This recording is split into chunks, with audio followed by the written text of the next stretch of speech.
I sent the text to my sister. At least, I thought I did. My hands were shaking so hard I could barely see the screen. The apartment door rattled in its frame, wood splintering where the deadbolt met the strike plate. Whoever was on the other side wasn't knocking anymore. They were coming in. Marcus is breaking down the door. I don't know what to do. I hit send. 3 seconds later, my phone buzzed. Unknown number, where are you? My stomach dropped. Wrong contact. I'd texted a stranger. I started typing an apology, but another message came through before I could finish. Unknown number address. Now, the door shuddered again. I heard Marcus swearing on the other side, his voice thick with whatever he'd been drinking. He'd been my boyfriend for 6 months. Charming at first, possessive by month 3. Dangerous 2 weeks ago when I tried to leave. Tonight I'd finally changed the locks. Clearly. That hadn't stopped him. My fingers moved on autopilot. I typed my address and hit send, though I had no idea why I was telling a stranger where I lived while a different threat was literally breaking down my door. Unknown number bedroom. Closet. Lock yourself in. I'm 10 minutes away. I stared at the message. 10 minutes away from what? From me? Why would a wrong number? The door frame cracked. I saw Marcus's hand reach through the gap, fumbling for the inside lock. I ran. My apartment was small, just a converted loft in a building that should have been condemned years ago. The bedroom was barely big enough for a bed and a dresser, but the closet had a lock I'd installed myself after Marcus had, accidentally, walked in on me changing for the 4th time. I slammed the closet door and turned the bolt just as I heard the apartment door finally give way. Elena. Marcus's voice ricocheted through the space. Where the fuck are you? I pressed my back against the wall, wedged between winter coats and shoe boxes, phone clutched to my chest. My heart was beating so hard I thought it might crack a rib. Another text lit up the screen. Unknown number, don't answer him. Don't make a sound. How did he know Marcus was calling my name?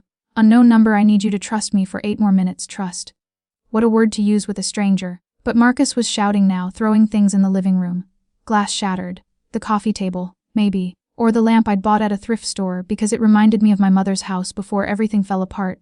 I know you're here, Elena. Your car's outside. Footsteps. Heavy. Uneven. Closer. I typed with trembling fingers, who are you? The reply was immediate. Unknown number, someone who keeps his promises. That wasn't an answer. But something about the certainty in those 5 words made my breathing slow, just slightly. Marcus was in the bedroom now.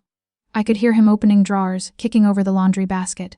You think you can just leave me? You think I'm that easy to throw away? I closed my eyes. Unknown number, 6 minutes. I didn't know what would happen in 6 minutes. I didn't know who this person was or why they were coming. All I knew was that Marcus was 3 feet away from the closet door, and if he found me the lock wouldn't hold. It hadn't held before. Elena. His voice was softer now, pleading. Worse somehow than the anger. Baby, I'm sorry, I needed to see you. We can talk about this. My phone buzzed. Unknown number, don't believe him. I almost laughed. Hysterical, breathless. As if I needed a stranger to tell me that Marcus's apologies were as hollow as his promises. The closet door handle rattled. I stopped breathing. Are you in there? Marcus's voice was right outside, so close I could smell the whiskey seeping through the wood. Open the door. Come on. Let's just talk. I didn't move. Didn't speak. The handle rattled again, harder this time. Unknown number, 4 minutes. Elena, I swear to God, if you don't open this fucking door.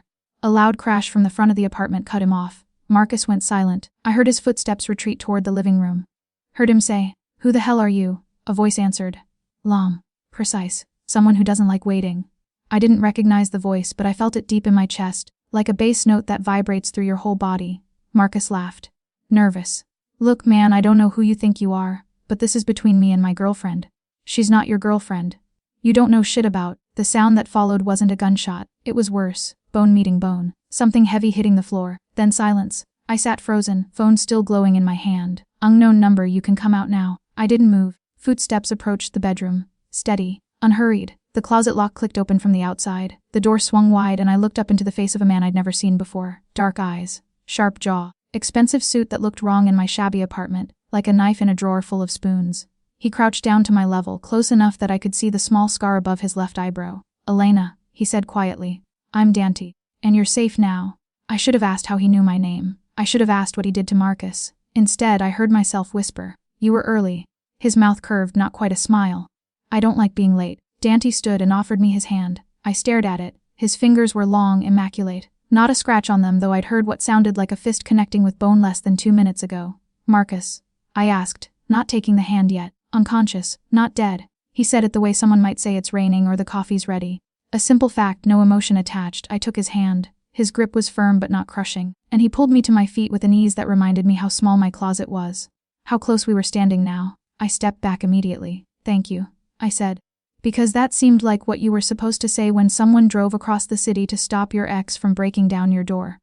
But I don't understand why we should talk somewhere else. Dante's gaze flicked toward the bedroom doorway. Not here. This is my home. Not tonight, it isn't. The certainty in his voice made something twist in my chest. Not fear exactly, something more complicated. I moved past him into the living room and stopped. Marcus was on the floor near the couch, breathing but motionless. His nose was bleeding. There was already swelling along his jaw. I should have felt something, pity, maybe, or vindication, but I just felt numb. Dante appeared beside me, close enough that I caught the scent of his cologne. Expensive. Cedar and something darker. He'll wake up in an hour, Dante said. When he does, he'll leave. He won't come back. How do you know? Because I told him what would happen if he did. I turned to look at him. You don't even know me. Why would you? You texted me. He met my eyes, and I felt the full weight of his attention for the first time. It was like standing too close to a fire.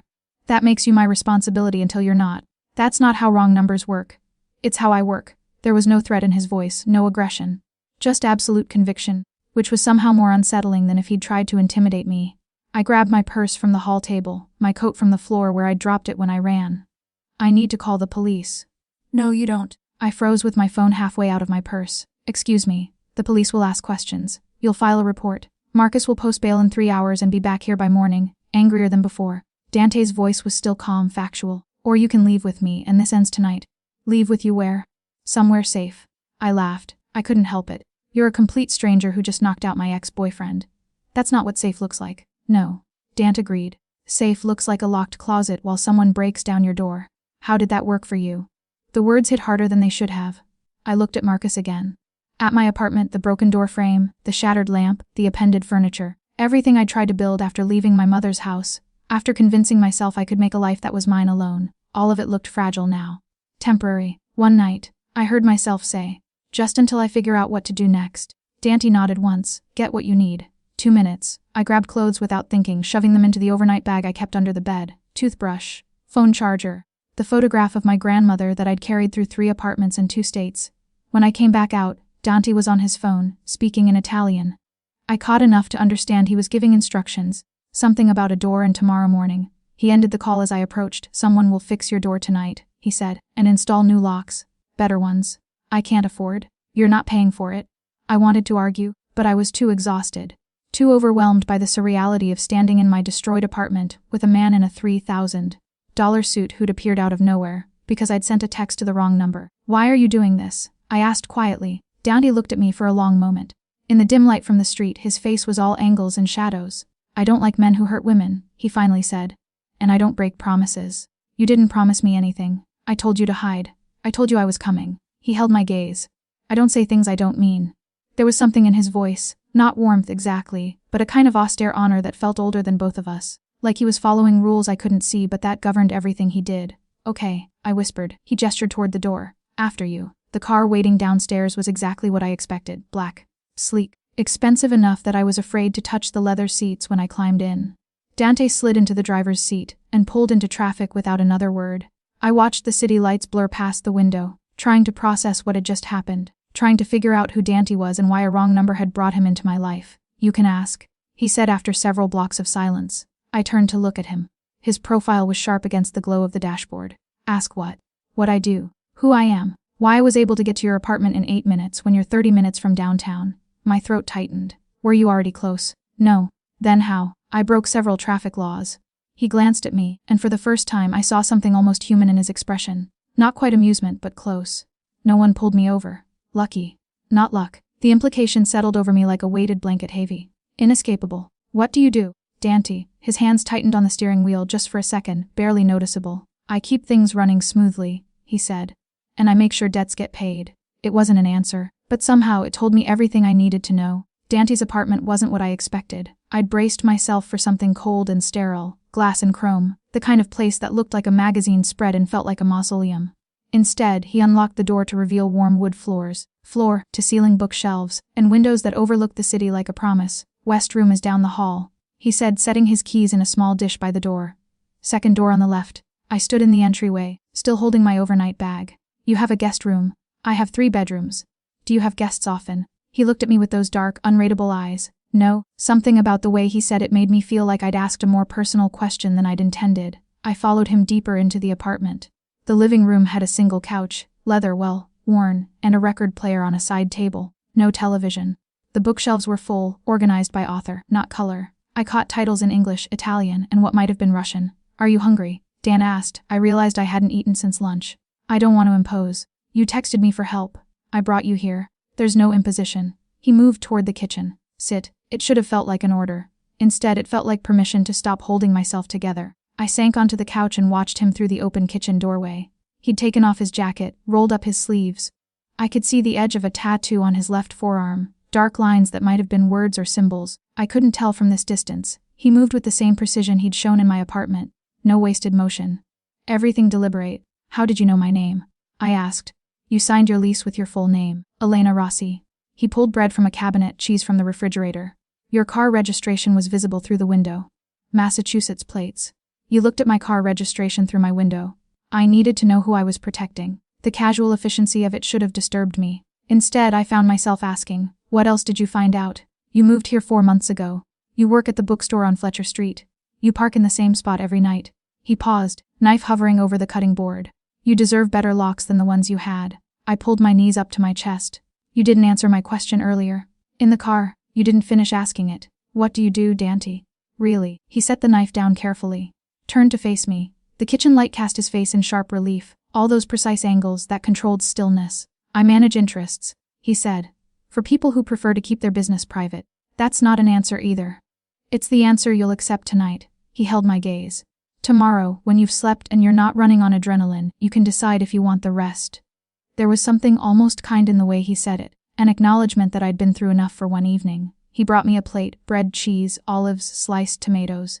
Simple food but arranged with care. I ate without tasting it at first, then found myself savoring the sharp salt of the cheese, the sweetness of the tomato. When had I last eaten something that wasn't grabbed between shifts or microwaved at midnight? Dante sat in the chair across from me with a glass of red wine. He didn't eat. Just watched me with that steady attention that made me feel both visible and protected. "Can I ask you something?" I said quietly. "You've asked me several things already. Why does someone like you live alone in an apartment with 3 bedrooms and a guest room you never use?" For the first time I saw something flicker across his face. Not pain exactly, something older and more resigned. "Because I'm very good at my work," he said. "And my work doesn't leave room for much else." "That sounds lonely." "It's necessary." I set my plate down on the coffee table. "You said debts get paid." "What kind of debts?" "The kind people don't want to leave unpaid. And if they don't pay, they always pay." He took a slow sip of wine. "One way or another." The words should have frightened me. Instead, I felt a strange sort of clarity settling over me. This man who'd driven across the city for a stranger, who'd made sure my door would be fixed, who'd offered me safety without asking for anything in return, he was dangerous. Of course he was. But he wasn't dangerous to me. "I should let you sleep," Dante said, standing. "The bedroom has its own bathroom. Towels are in the cabinet."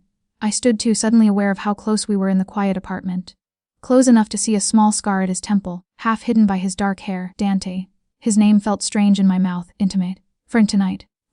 Don't. His voice was soft but final. "Don't thank me yet." "Why not?" He looked at me for a long moment, and I saw something shift in his expression. Something that looked almost like regret. "Because you don't know what this costs yet," he said. "And neither do I." Before I could ask what he meant, he stepped back, putting distance between us. "Sleep well, Elena." He disappeared down a different hallway, leaving me alone in the living room with the city lights and the silence. I found the guest room exactly where he'd said. It was simple, a bed with white sheets, a dresser, a window that overlooked the street below. On the nightstand, someone had left a glass of water in a small box. I opened it. Inside was a new phone charger, still in its packaging, and a note in precise handwriting. "In case you need to call someone who isn't a wrong number." I sat on the edge of the bed, holding the note, and for the first time since Marcus had started breaking down my door, I let myself cry. Not from fear, from the strange, overwhelming weight of being seen. I woke to the smell of coffee and the low murmur of voices. For a moment, I forgot where I was.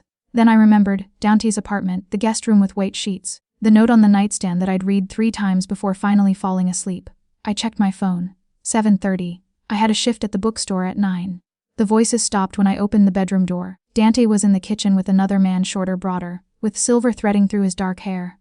They both turned to look at me, and I felt suddenly aware of my rumpled clothes, my unbrushed hair. "Coffee's fresh," Dante said, as if having strange women emerge from his guest room was perfectly normal. The other man studied me with sharp eyes that missed nothing.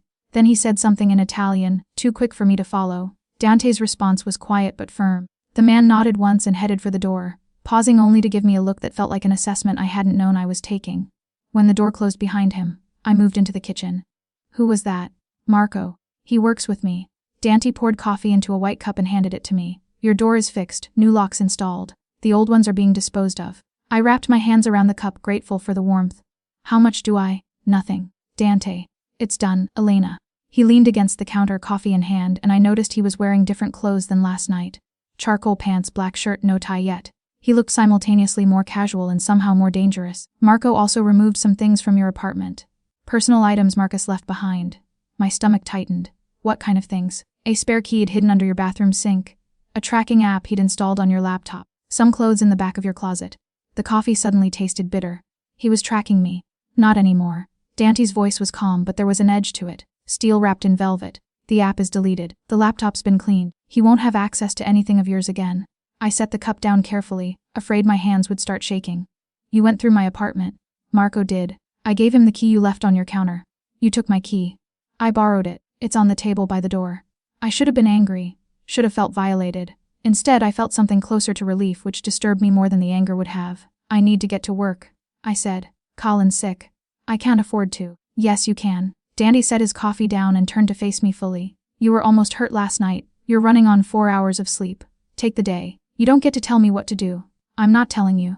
I'm suggesting. He paused. There's a difference. I's there with you. Something flickered in his eyes, not quite amusement, but close. Sometimes. I pulled out my phone, intending to prove a point, to show him I made my own decisions. But when I opened my messages, I saw 3 texts from Marcus. Marcus, we need to talk. Marcus, I'm sorry about last night. Marcus, call me. Please. My hands did shake then. Dante moved closer, not touching, but near enough that I could feel the solid presence of him. Let me see. I handed him the phone. He read the messages, his expression unchanging.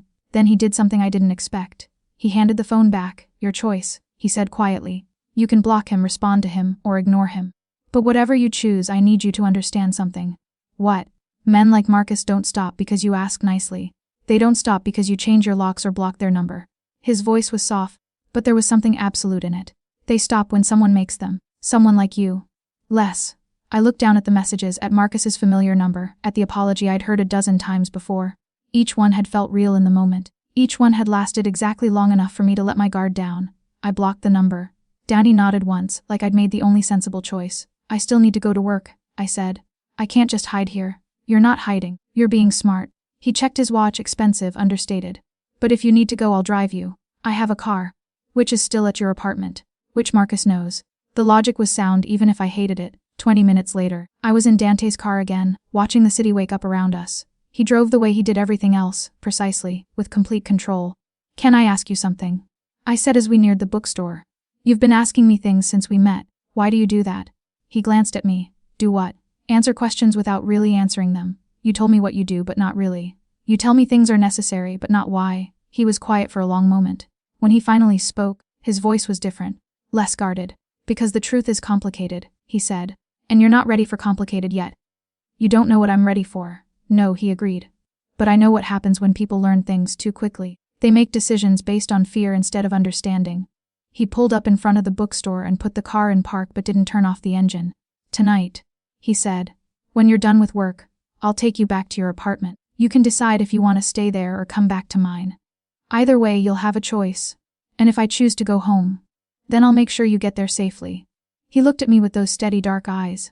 And I'll give you my number, the real one, in case you need to text someone who isn't a wrong number anymore. I opened the door, then paused. Dante, what Marco said this morning, in Italian, what was it? A small smile touched his mouth, the first real one I'd seen. He asked if you were trouble. What did you tell him? That I didn't know yet. The smile faded. But that it might not matter. The bookstore was quiet. It was always quiet on Tuesday mornings, just me, the hum of the ancient heating system, and rows of books that smelled like paper and possibility. Usually, I loved these shifts. Today I couldn't focus. I kept thinking about Dante's apartment.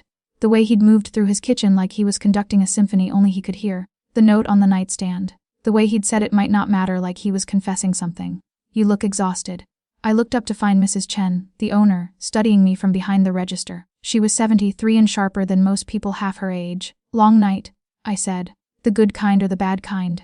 I thought about Marcus breaking down my door. About Dante appearing like something out of a fever dream. About sleeping in a stranger's guest room and waking up to find my life had been quietly rearranged while I slept. I don't know yet. I said honestly. Mrs. Chen made a thoughtful noise and went back to her inventory. She didn't push, which was one of the reasons I'd stayed at this job even though it barely paid enough to cover rent. My phone buzzed around noon. Unknown number, did you eat? I stared at it. The number was different from the one I'd texted last night. His real number, like he'd promised. Me, is this the part where you tell me you had Marco install a tracker in my phone? Dante, no. This is the part where I ask if you ate. Despite everything, I smiled. Me, Mrs. Chen made soup. I'm fine. Dante, good. A pause. Then, Dante, I'll pick you up at 5. Me, you don't know when my shift ends. Dante, your schedule is posted by the register. Tuesdays you close at 5. I should have been unsettled. Instead, I felt something warmer, safer. Me, that's borderline creepy. Dante, borderline is generous. This time I actually laughed and Mrs. Chen looked up with raised eyebrows. Good kind of long night, she asked. Maybe, I said. The afternoon passed in a blur of shelving returns and helping the handful of customers who drifted in. But at 4:45, the door chimed and a woman walked in who made every instinct I had scream wrong. She was beautiful, the kind of beautiful that looked expensive. Designer coat, perfect hair, heels that probably cost more than my monthly rent. But it was her eyes that made me nervous, cold, assessing. Can I help you? I asked. She smiled, and it didn't reach those eyes. I'm looking for something specific. What genre? I'm looking for Alina Rossi, actually. My heart stopped. She saw the recognition on my face and her smile widened. There you are. Dante said I might find you here. Every muscle in my body tensed. Who are you? I'm Lucia. She wandered deeper into the store, trailing her fingers along the spines of books. Dante's sister. Sister. The word should have been reassuring. It wasn't. He didn't mention you. I said carefully. I wouldn't. We're not exactly close. She picked up a paperback, examined it, set it down. But when I heard he'd brought someone to his apartment, I had to see for myself. He hasn't done that in, well, ever really. I didn't know what to say to that. Lucia turned to face me fully. You seem nice. Sweet even, that's a problem. I'm sorry. Don't be. She moved closer and I caught the scent of her perfume, sharp, floral, aggressive. I'm not here to threaten you, Elena. I'm here to give you a gift most people never get. What gift? The truth. Her voice dropped, became almost gentle. My brother is a good man by the standards of our world. He's honorable. He keeps his word. He protects what's his. She paused. But our world isn't your world. And once you're in it, you don't get to leave. My throat felt tight. I'm not in anything. He helped me. That's all, is it? Lucia tilted her head. He fixed your door. He's driving you to work. He gave you his real number. Each word was deliberate. A stone dropped into still water. Dante doesn't do things halfway, Elena. He doesn't have casual. He has all or nothing. You don't know anything about me and him. I know my brother. Her voice softened, became almost sad. And I know he's already decided. The question is whether you have. The door chimed again. Dante stood in the entrance, and the temperature in the room seemed to drop 10 degrees. His eyes went from me to Lucia and something passed between them, a whole conversation in a single look. Lucia, he said quietly. Leave. I was just introducing myself. Now you've met. Leave. Lucia smiled at me one more time. Think about what I said, Elena. Not everyone gets a warning. She brushed past Dante on her way out and he let her go without another word. The silence after she left felt heavy. How much did she tell you? Dante asked. Enough to make me wonder what I'm doing here. He moved closer and I saw something in his face I hadn't seen before. Vulnerability, maybe. Or fear. You're here because I brought you here, he said. Because I promised to keep you safe. That's still true? But she's right, isn't she? About your world. About all or nothing. He didn't answer immediately. Instead, he reached into his pocket and pulled out a small key. This is to your apartment, he said. New locks, like I promised. You can go home tonight. Sleep in your own bed. Pretend last night never happened. He set the key on the counter between us. Or you can ask me the questions you've been avoiding since I walked into your closet. My hand hovered over the key. And if I ask, then I'll answer. His voice was steady, but I saw his jaw tighten. And you'll have to decide if you can live with what you hear. I looked at the key. At Dante. At the life I'd built here, small and safe in mine. Then I picked up the key and put it in my pocket. Not here, I said quietly. Ask me at your apartment. Something shifted in his eyes, relief maybe. Or resignation. Okay, he said. Let's go home. The word hung in the air between us. Home. Neither of us corrected it. We didn't speak on the drive back, but Dante's hands were steady on the wheel. But I could see the tension in his shoulders, the way his jaw worked like he was grinding through something difficult. I kept my eyes on the city passing by, streetlights beginning to glow in the dusk. People heading home from work, living ordinary lives. When we got to his apartment, he unlocked the door and stepped aside to let me in first. The gesture felt weighted with meaning I didn't quite understand yet. Do you want something to drink? He asked. No. I set my purse down, turned to face him. I want you to tell me the truth. He stood there in the entryway, still wearing his coat, and for a moment he looked almost young. Uncertain. Sit, he said finally. We moved to the living room. I took the couch. He sat in the chair across from me, the same configuration as last night, but everything felt different now. More deliberate. Where do you want me to start? he asked. Your sister said you don't do things halfway. Is that true? Yes. Why did you come when I texted you? He leaned forward, elbows on his knees, hands clasped. Because you were afraid. And because, he paused, choosing his words carefully. Because I've spent my entire life in a world where people don't ask for help. They make demands. They negotiate. They manipulate. But you just texted I don't know what to do. No games. Just fear and honesty. So you felt sorry for me? No. His voice was firm. I felt responsible. For a stranger. You stopped being a stranger the moment you asked me for help? I pulled my knees up, wrapped my arms around them. What do you do, Dante?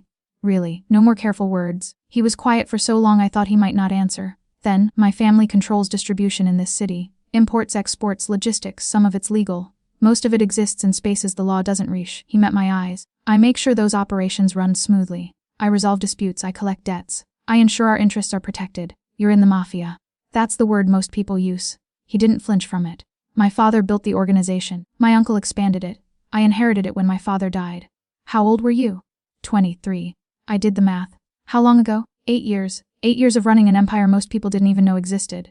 8 years of being controlled, precise, alone in an apartment with 3 empty bedrooms. Lucia said once I'm in your world, I can't leave. I said quietly. Lucia is afraid. His voice gentled. She thinks I'm making a mistake. She might be right. What mistake? He stood, moved to the window. The city lights painted shadows across his face. Letting you matter, he said to the glass. My heart stuttered. I don't understand. People in my world don't have weaknesses, Alina. We have assets and liabilities. We have useful connections and dangerous entanglements. He turned to look at me. We don't have people we'd cross the city for based on a wrong number text. Then why did you? Because I'm tired. The confession seemed to cost him something. I'm tired of every relationship being transactional. Every conversation being a negotiation. Every person in my life wanting something from me. And I don't want anything. You wanted help. I gave it. Then you asked me questions, and I could have lied, but you would have known. He moved back toward me, sat on the edge of the coffee table so we were knee to knee. You see me, Alina. Not what I can do for you. Not what I represent. Just me. I reached out before I could stop myself, touched the scar above his eyebrow. How did you get this? My first collection. I was 17. The debtor had a baseball bat. Did you get the money? Eventually. His eyes were dark, infinite. But I learned something that day. Violence is easy. It's the aftermath that costs you. My fingers trailed down to his jaw. He'd shaved since this morning, but I could feel the beginning of stubble. What does this cost? You and me. Whatever this is. I don't know. His hand came up, covered mine. But I think it might be worth it. The moment stretched between us, fragile, dangerous, real. I should be afraid of you, I whispered. You should be? But I'm not. I know. He turned his head slightly, pressed his lips to my palm. That's what scares me. The kiss was barely there, more breath than contact, but I felt it everywhere. I pulled back, not because I wanted to, but because I needed to think, and I couldn't do that with him this close. What happens now? I asked. You decide. He stood, giving me space. You can go home. I'll make sure you're safe, new locks, different apartment if you want it, security that Marcus will never get past. You'll never see me again unless you choose to. Or you stay. His voice was rough now, unguarded. Not tonight, not like that, but you stay and we figure out what this is. And I tell you the truth about my life, even the parts that will make you look at me differently, and you decide, piece by piece, if you can live with who I am. I thought about my apartment with its new locks. About going back to my small, safe life. About never seeing Dante again except as a strange, surreal memory. Then I thought about the way he'd appeared when I needed him. The note on the nightstand. The careful way he'd handed back my phone and said your choice. The vulnerability in his eyes when he'd said letting you matter. I need to know one thing. I said, anything. If I stay, if I try this, will you lie to me? To protect me or yourself, or whatever this is we're building. No hesitation. I'll tell you things you won't want to hear. Things that will keep you up at night. But I won't lie. I stood. Walked to where he was standing by the window. Okay, I said. Okay what? Okay, I'll stay. For tonight, tomorrow. However long it takes to figure out if this is real or just adrenaline and wrong numbers. He exhaled, a sound like relief and fear mixed together. Thank you. He said quietly. For what? For being brave enough to choose the complicated thing. I laughed softly. I don't feel brave. You are. He touched my face, gentle. You're terrifying. Dante made dinner. It was strange, watching him move through the kitchen, this man who controlled an empire, who collected debts and resolved disputes, carefully slicing vegetables like it was a meditation. He changed into dark jeans and a plain black shirt, and somehow the casualness made him seem more dangerous, not less. My mother taught me, he said without looking up. She said a man who couldn't feed himself was still a boy, no matter what else he controlled. Where is she now? His knife paused for just a fraction of a second. She died when I was 19. Cancer. I'm sorry. So was I. He resumed chopping. She never wanted this life for me. She begged my father to let me go to university, become something else. But he said the family needed me, and in our world, family isn't a choice. I sat at the kitchen counter, watching him. Do you resent him for it? Every day. He looked up then, and I saw something raw in his expression. And I honor him every day. That's what inheritance is, Alina. Carrying the weight of what came before, whether you wanted it or not. He told me about his father while we ate. The pasta he'd made with a simple tomato sauce that tasted like it had been simmering for hours, not minutes. Antonio Carosi had been pragmatic, ruthless when necessary, but guided by a code that made sense within the world he'd built. You paid your debts, you kept your word, you protected your people, and you never, ever involved civilians. That's why Lucia came to see you, Dante said. She thinks I'm breaking that rule, am I? A civilian, technically yes, he set his fork down. But the moment I brought you into my home, the moment I fixed your door and gave you my number, I made you part of my world whether I meant to or not. And that puts me in danger. It puts you in a position where people will want to know who you are to me. He met my eyes. And I don't have a good answer for that yet. I pushed food around my plate. What did your father do when he cared about someone? Before your mother, I mean. How did he keep her safe? He almost didn't marry her. Dante's voice went soft. He courted her for 2 years, then broke it off, told her he couldn't give her the life she deserved. She found him 6 months later and told him she wasn't asking for the life she deserved, she was asking for the life she wanted. Which was him. That's brave. Or foolish. Depending on how you look at it. Which do you think it was? He looked at me for a long moment. I think love makes fools of us all. The word love hung in the air between us, too big and too soon, but there nonetheless. After dinner, he showed me his study. It was the one room I hadn't seen yet, smaller than the others, lined with dark wood and filled with books and papers. There was a desk with a laptop, a leather chair worn soft with use, and on the wall, a photograph of a young Dante with his parents. His mother was beautiful, dark hair, soft eyes, laughing at something beyond the camera's frame. His father stood behind them both, one hand on Dante's shoulder, and I could see where Dante had gotten his precision from. Antonio's expression was serious, measured, but there was pride in his eyes. You look like him, I said. Everyone says that. Dante stood beside me, looking at the photograph. I try not to. Why? Because he died at 53 with a bullet in his chest and no one to blame but himself. His voice was flat. He got careless. Trusted the wrong person. I promised myself I'd be smarter. And have you been?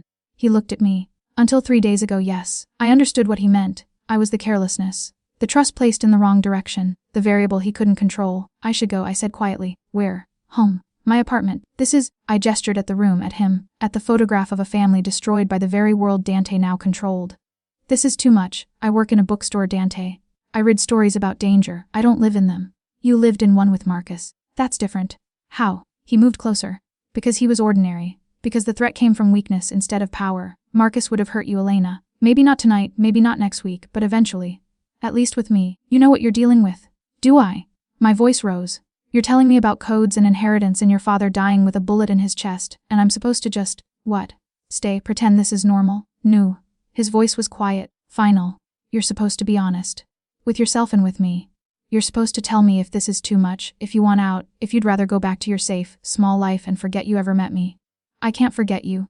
The words came out before I could stop them. Dandy went very still. Elena, I can't, I've said again. I've tried. All day at work I tried to tell myself this was just adrenaline, just proximity, just something temporary. But then you asked if I ate.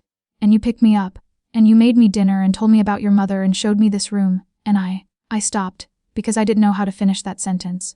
Dante crossed the space between us in 2 steps. His hands came up to frame my face, gentle despite the strength I knew they held. Tell me, he said. Whatever you're afraid to say. Tell me. I'm afraid I'm falling for someone who lives in a world I don't understand. Someone who could die with a bullet in his chest before I even learn how he takes his coffee black, he said softly. No sugar. I laughed and it came out broken. That's not funny. No. He pressed his forehead to mine. But it's true. And so is this, I'm afraid too. Off what? Off needing you more than I need to stay safe. His lips were close enough that I could feel his breath. Close enough that all I had to do was tilt my head and the phone in his pocket buzzed. He pulled back, checked the screen, and his entire demeanor changed. The vulnerability disappeared, replaced by the man who managed interests and collected debts. I have to go, he said. There's a situation. What kind of situation? The kind I handle. He was already moving, grabbing his jacket from the study closet, checking something in the desk drawer. Stay here. Lock the door behind me. Don't answer if anyone knocks. Fear spiked through me. Dante, he stopped, came back, kissed me hard and fast. I'll be back, he said against my mouth. I promise. Then he was gone, and I was alone in his apartment with the photograph of his dead father and the taste of his lips still on mine. I lasted 45 minutes. 45 minutes of pacing Dante's apartment, checking my phone, looking out the window at the city lights and wondering what kind of situation required him to leave that quickly. 45 minutes of telling myself I was being dramatic, that he did this all the time, that he'd promised to come back. Then his phone rang, not mine, his. The one he'd left on the kitchen counter. I stared at it. The screen said, Marco. It rang 4 times, then stopped, then immediately started again. I picked it up. Dante. Marco's voice was tight, urgent. He left his phone. Where is he? Marco cut me off. Where did he go? I don't know. He just said there was a situation and left. What's wrong? A pause. Then, he went to meet Luca Andretti. The name meant nothing to me, but the way Marco said it made my stomach drop. Who's that? Someone Dante should never meet alone. Marco swore in Italian. Listen to me carefully. I'm sending someone to get you. Don't leave the apartment until they arrive. Don't open the door for anyone else. Marco, what's happening? Dante's cleaning up a mistake. His father's mistake. The line crackled. And Luca's been waiting 8 years to make him pay for it. He hung up. I stood there holding Dante's phone, my hands shaking. Then I did the only thing I could think of. I called the number he'd given me. His real number. It went straight to voicemail. 20 minutes later, someone knocked. I looked through the peephole and saw a young man in a dark coat, hands visible empty. He held up a phone, showed me a text from Marco. This is Enzo, let him in. I opened the door. Enzo was maybe 25, with nervous eyes and the kind of tension that came from knowing something bad was happening. We need to go. Now. We're somewhere safe. Marco's orders. I'm not leaving until someone tells me what's going on. He looked at me like I was insane. Lady Dante went to a meeting with the man who killed his father. If you want to help him, you get in the car and let us do our jobs. The words hit like a physical blow. The man who killed his father. I grabbed my coat. Enzo drove fast, weaving through traffic with the kind of precision that said he'd done this before. I gripped the door handle and tried not to think about Dante walking into a meeting with his father's killer. Why would he do that? I asked. If this man killed his father, because Luca has something Dante needs, information about a shipment that went missing. If Dante doesn't recover it, people die. Good people. Enzo's jaw was tight. But Luca doesn't just give information, he makes you bleed for it. Then why go alone? Because that was the glanced at me. Luca said he'd only meet with Dante, no backup, no weapons. Just a conversation between 2 men about old debts. That's a trap. Yeah. Enzo's voice was grim. We know. We pulled up to a warehouse district I didn't recognize. Dark buildings, empty streets, the kind of place where bad things happened and no one heard you scream. Marco was waiting outside a black SUV, phone to his ear. When he saw me, his expression went dark. She's not supposed to be here, he said to Enzo. She refused to hide. Marco ended his call, looked at me with something between anger and respect. You're either very brave or very stupid. I'm terrified, I said honestly. But I'm not sitting in Dante's apartment while he's... I couldn't finish the sentence. Marco studied me for a long moment. Then he nodded once. Stay behind me. Don't speak. Don't interfere. If shooting starts, you run. Understand? I nodded. We moved toward a warehouse at the end of the block. The door was ajar, light spilling out into the darkness. Inside I could hear voices, one I recognized, one I didn't. Marco held up a hand, signaling us to stop. We stayed in the shadows just outside. Don't need your permission, Dante was saying. His voice was calm, controlled. I need information, you have it. Name your price. My price. The other voice, Luca's, was older, rougher. Your father took everything from me. My territory, my reputation, my brother's life. And you think you can buy information from me like I'm some street vendor. My father made decisions I didn't agree with. That doesn't mean I'm responsible for them. You inherited his empire. That makes you responsible for everything. A pause. Then Dante said quietly, What do you want, Luca? I want you to understand what loss feels like. The sound that followed was wrong, a scuffle, something heavy hitting the floor, Dante's sharp intake of breath. Marco moved. He was through the door before I could process what was happening, gun drawn, shouting orders. Enzo followed, and I stood frozen in the doorway, watching the scene unfold like a nightmare. Dante was on his knees, blood running from a cut above his eye. Luca stood over him with a crowbar, 3 other men positioned around the room. It wasn't a meeting, it was an execution. Drop it. Marco's voice was steel. Or I put a bullet in your skull, Luca smiled. You shoot me, my men shoot him. Is that a trade you want to make? Everything happened at once. One of Luca's men moved. Marco fired. Dante lunged forward, grabbing the crowbar from Luca's hands. Glass shattered. Someone screamed, maybe me. Then Dante had Luca on the ground, the crowbar pressed against his throat, and his voice was nothing like the careful, controlled tone I knew. You want me to understand loss. Dante's voice was raw, broken. I've lived with it every day for 8 years. Every decision I make, I hear my father's voice telling me I'm not good enough. Not strong enough. Not ruthless enough to do what needs to be done. He pressed harder. Luca's face turned red. But you know what I learned. Dante leaned close. I learned that being ruthless doesn't mean being like you. It means protecting what matters, no matter the cost. Dante. Marco's voice was quiet. He's not worth it. For a long moment, Dante didn't move. Then he stood, dropped the crowbar, and turned away from Luca's, gasping for him. His eyes found mine in the doorway. The expression on his face broke something in me. Elena. He said my name like an apology. Then his knees buckled, and I realized the blood wasn't just from the cut on his face. There was so much more of it. The bullet had gone through his side. Marco got him into the SUV while Enzo handled Luca and his men. Handled, meaning I heard shouting and didn't ask questions. I climbed in beside Dante, pressing my hands against the wind like I'd seen in movies, like pressure alone could stop the bleeding. I said to Marco, "No hospitals." Dante's voice was strained but firm. "They report gunshot wounds." "I don't care, Elena." He caught my wrist with his good hand. "No hospitals." Marco was already driving, phone pressed to his ear, giving rapid instructions in Italian. I kept pressure on the wound and tried not to think about how warm his blood felt, how much of it there was. "You're an idiot," I said and my voice broke. "You went alone. You knew it was a trap and you went alone." "Had to." He winced as the SUV hit a pothole. "The shipment, people are depending on it. Medical supplies for a clinic in Southside. Luca knew that, knew I'd come, so you just walked into an ambush." I had Marco tracking me, Enzo on standby. His breathing was getting shallower. "Had a plan. Your plan got you shot." "Plan was incomplete." He tried to smile and failed. "Didn't account for you." We pulled up to a building I didn't recognize, old brick, nondescript, no signs. Marco helped Dante inside while I followed, my hands covered in blood, my whole body shaking. Inside was a doctor's office, or something close to it. Clean, sterile, equipped with things I didn't want to examine too closely. A woman in her 60s appeared, gray hair pulled back, eyes sharp behind wire-rimmed glasses. She took one look at Dante and pointed to a table. "Gunshot?" she asked. "Through and through," Marco said. "Maybe 20 minutes ago." She nodded, already pulling on gloves. "Out." "Everyone but Marco." "I'm staying," I said. She looked at me. Really looked. Took in my blood-stained hands, my terrified eyes, the way I was standing between Dante and the door like I could protect him from what had already happened. "You'll faint," she said. "I won't." "Fine, sit there. Don't touch anything. If you vomit, aim for the floor." The next hour was the longest of my life. I watched the doctor. Her name was Sophia, Marco called her. Clean the wound, stitch it with hands that had done this too many times before. Danny didn't scream. Barely made a sound except for harsh breathing when she worked the needle through. He kept his eyes on me the whole time. "You shouldn't have come," he said when Sophia stepped away to prepare antibiotics. "Enzo told me where you were going, who you were meeting.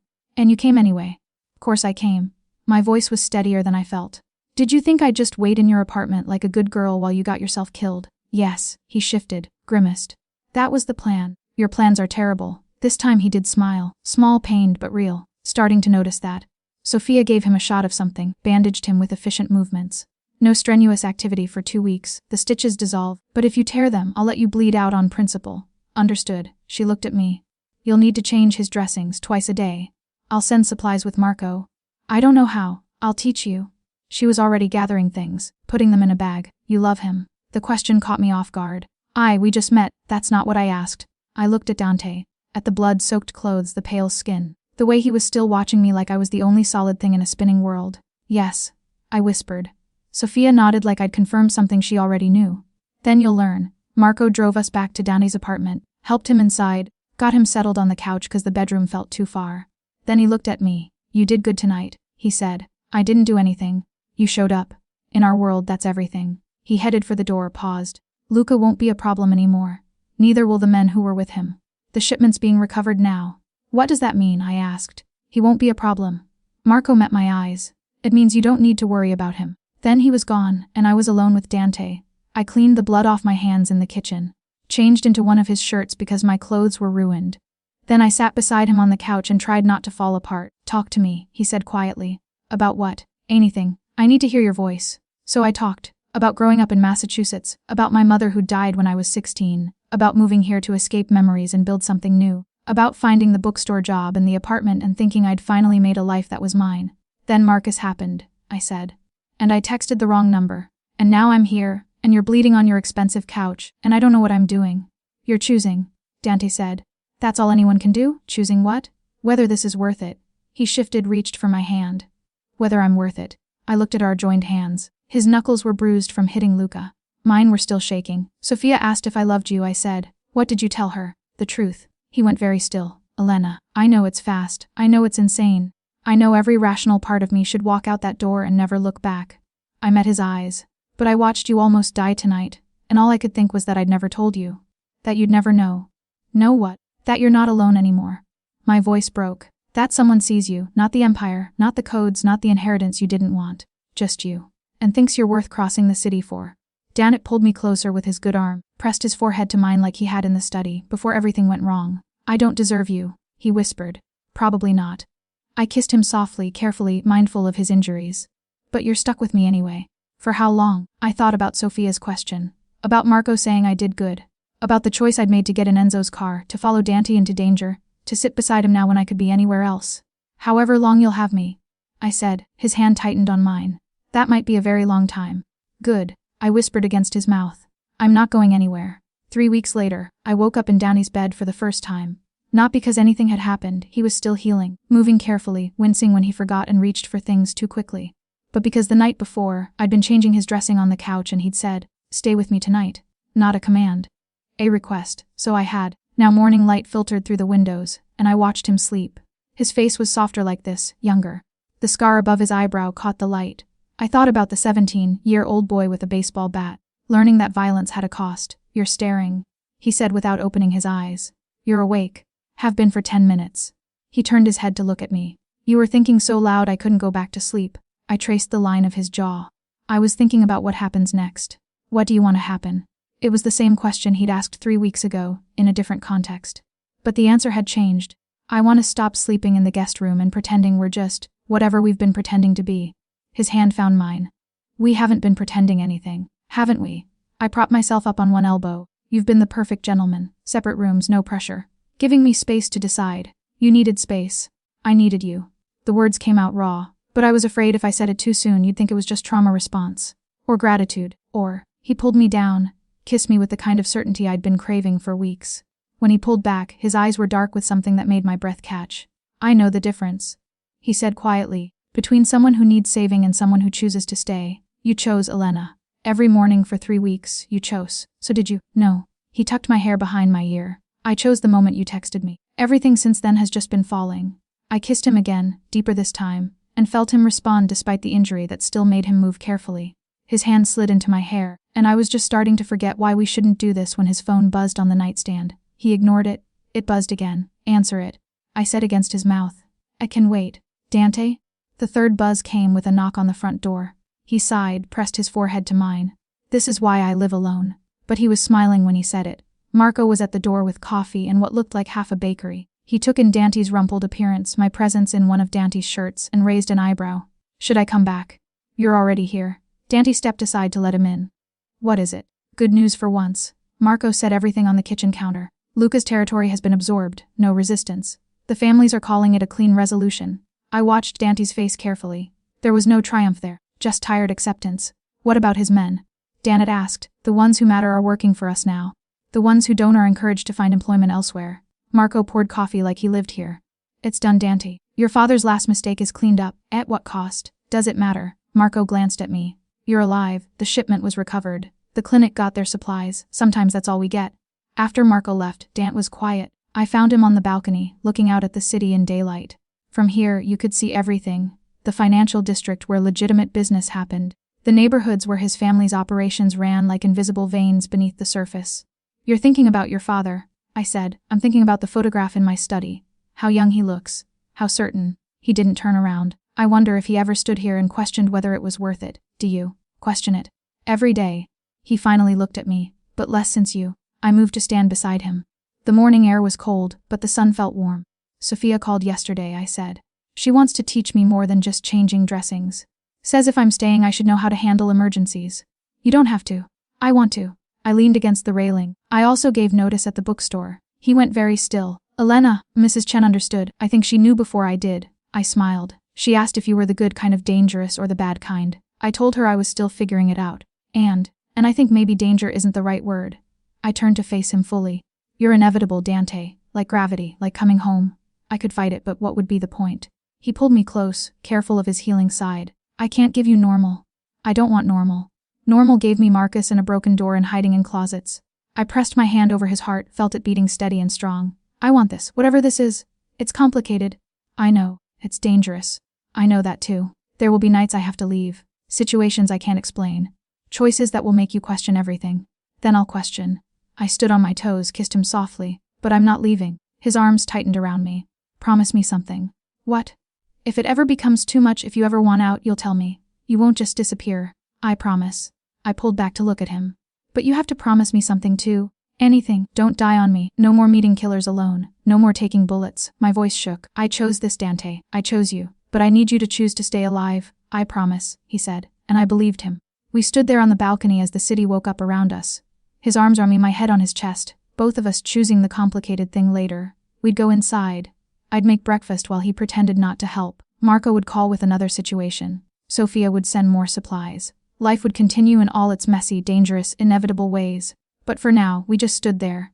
Two people who'd found each other through a wrong number and decided, against all logic, against all odds, that it was exactly right. Elena, Dante said quietly. Yeah, thank you. For what? For texting me. He kissed the top of my head. For staying. For making me believe that maybe I could have this. Something real in a world that's mostly shadow. I tilted my head back to look at him. The morning light caught the planes of his face, the scar above his eyebrow, the eyes that had seen too much but still looked at me like I was something precious. You already had it, I whispered. You just needed someone to show you. His smile was small, genuine, and entirely mine. Then show me, he said, so I did.